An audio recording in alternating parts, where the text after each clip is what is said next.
Suasana di Pengadilan Negeri Pati Riau rendah ketika dua tokoh HMPB, Supriyono alias Botok dan Teguh Istianto, usai mengikuti persidangan. Setelah berakhirnya sidang dengan agenda pembacaan putusan sela tersebut, kedua terdakwa kasus pemblokiran Jalan Pantura itu segera dibawa menuju bus tahanan Kejaksaan Negeri Pati untuk dikembalikan ke lapas.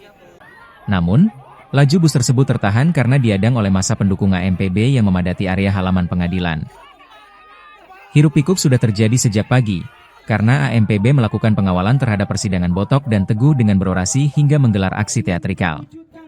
Untuk diketahui, dalam sidang kali ini, majelis hakim menolak seluruh eksepsi terdakwa, proses persidangan pun akan dilanjutkan Senin mendatang.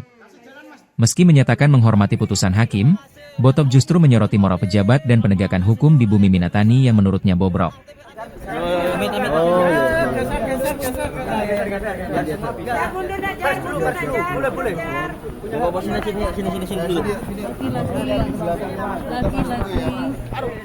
Di sini saya mau menyampaikan kejadian di Kabupaten Pati terkait operasi tangkap tangan Bupati Sudewo.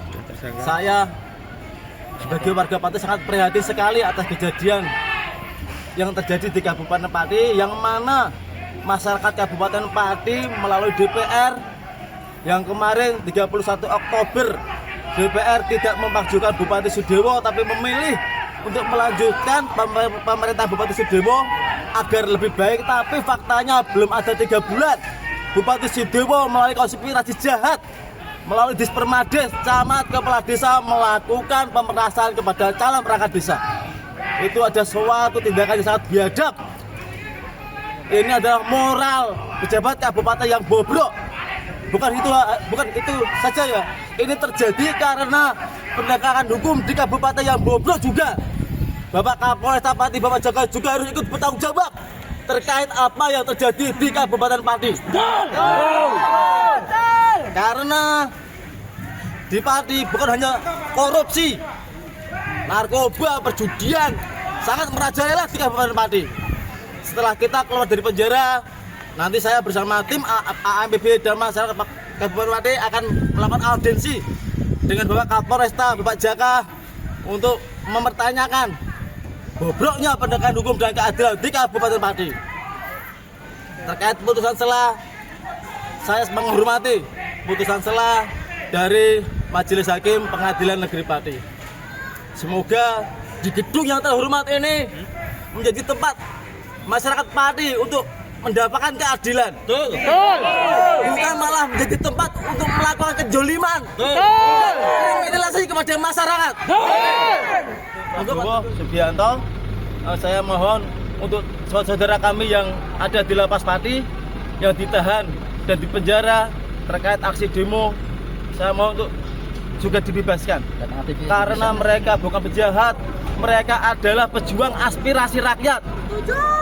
Mereka bukan untuk kepentingan keluarga pribadi atau kelompok. Aksi kami adalah untuk kepentingan umum, untuk kepentingan masyarakat Pati dan masyarakat seluruh Indonesia pada umumnya. Karena kebijakan-kebijakan pejabat publik yang membebani masyarakat harus kita kritik. Jangan pernah takut untuk mengkritik kepada pejabat yang melakukan membuat kebijakan yang menyengsarakan masyarakat. Yang juga kemarin Bapak Bupati Sudewo menarik pajak pedagang kaki lima sebesar 300.000 per bulan. Itu adalah pemerasan yang dikemas dalam regulasi kebijakan. Tadi putusan dari Majelis Hakim kita sangat menghormati sekali dan kita mendapat pembelajaran dari itu, dan kami mohon untuk selanjutnya tetap kita mohon doanya biar nanti bisa berjalan dengan lancar dan mendapatkan keadilan seadil-adilnya berdasarkan ketuhanan Yang Maha Esa, bukan berdasarkan kekuasaan yang berkuasa. Ya, yang selanjutnya untuk masalah di Pati ini, benar kata Mas Botok atau Mas Supriyono bahwa kita sangat prihatin sekali. Kenapa? Itu terbukti bahwa perjuangan warga Pati dan HMPB itu terbukti. Yang kemarin itu pengen istilahnya meminta Sudewo turun karena memang kita sudah tahu tabiatnya. Satu, buktinya apa? Lewat kebijakan penarikan pajak untuk PKL itu pemerintah itu mau melakukan pemerasan terhadap para PKL. Yang kedua, lewat kebijakan menaikkan pajak yang tinggi itu, bahwa pemerintah juga mau melakukan pemerasan terhadap warga padi. Ini ada lagi kejadian pemerasan. Calon perangkat desa yang mau mendaftar itu diperas. Terbukti ada OTT di KPK dan tadi malam sudah press release di KPK. Dan kami mohon kejadian ini menjadi keprihatinan masyarakat warga padi. Kalau bisa monggo nanti dirikan bendera setengah tiang untuk di Kabupaten Padi. Karena miris sekali ini, korupsi ini sudah merambat dari bupati sampai dengan kepala desa. Miris, kami sangat prihatin sekali. Sedangkan kami yang berjuang ini malah di penjara. Betul. Kan gitu kan? Itu namanya ketidakadilan. Dan Allah Subhanahu wa taala tahu sebenarnya, dan masyarakat Padi juga tahu mana yang baik, mana yang buruk. Makanya kami memakai seragam ini hitam sama putih, biar ya hak tetap hak, yang batil tetap batil. Setuju. Allah akan menurunkan pasukan-pasukannya dan Allah akan membuktikannya lewat. Terima kasih. Seperti yang Mas Teguh dan Mas Botok sampaikan, bahwa putusan setelah hari ini kita akan hargai, namun penghargaan itu bukan berarti tanpa kritik. Yang pertama, bahwa sesuai dengan pasal 143 ayat 2 huruf B, dakwaan itu harus cermat, jelas, dan lengkap. Yang menjadi persoalan pokok di dalam dakwaan jaksa, sebagaimana yang saya jelaskan, bahwa barang ini barang busuk dari penyidikan, lalu kemudian dibawa di sini ternyata tidak bisa difilter. Pertama, soal jelas dalam dakwaan jaksa pakai tiga pasal yang berbeda. Ibaratnya ada ayam, ada sapi, dan ada ikan. Tiga barang binatang ini berbeda-beda. Karena itu maka di dalam dakwaan jaksa harus diuraikan secara berbeda. Jangan uraikan di dalam pasal 192 sapi, di dalam pasal 160 itu sapi, dan pasal 69 sapi. Itu yang kita katakan dakwaannya kabur.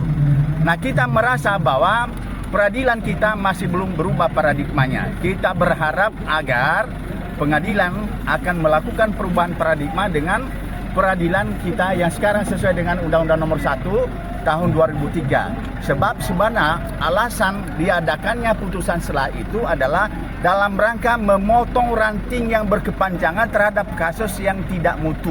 Bahwa benar itu adalah terkait dengan pemeriksaan perkara, tetapi yang kita sebutkan bahwa dakwaan jaksa sama sekali tidak jelas. Pasal 160, pasal 169, pasal 192, tiga barang yang berbeda, sapi, ayam, ikan, sehingga harus diuraikan berbeda, tidak sekedar copy paste. Namun demikian, kita berharap selanjutnya persidangan ini majelis hakim memberikan perhatian yang khusus, karena ini adalah pejuang-pejuang demokrasi, pejuang kepentingan publik dalam rangka memperbaiki Pati secara spesifik dan Indonesia secara umum.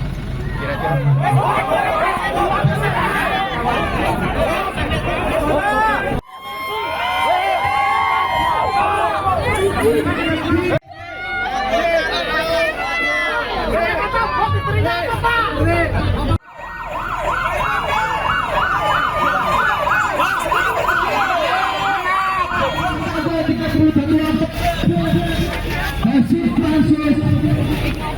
Pada pagi hari ini tadi, Majelis Hakim memeriksa perkara nomor 201 PP 2025 PNPTI telah menjatuhkan putusan selah.